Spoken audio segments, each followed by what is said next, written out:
If you've been trying to jump into the BlockDAG but keep running into confusing wallet instructions or outdated YouTube tutorials, this is the fastest way to do it in 2025 using Coinbase Wallet.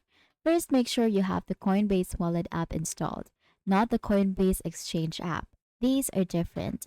Now, funded with ETH or USDT directly from your main Coinbase account or via a third party exchange. Next, go to the browser inside Coinbase Wallet and navigate to the official BlockDAG presale or DApp site. Double check the URL or URL to avoid phishing. Connect your wallet, select how much you want to buy, and follow the on screen prompts. Coinbase Wallet will handle the gas fee automatically, so no extra steps there. After confirming the transaction, you should receive your BlockDAG tokens or the placeholder until launch directly in your wallet.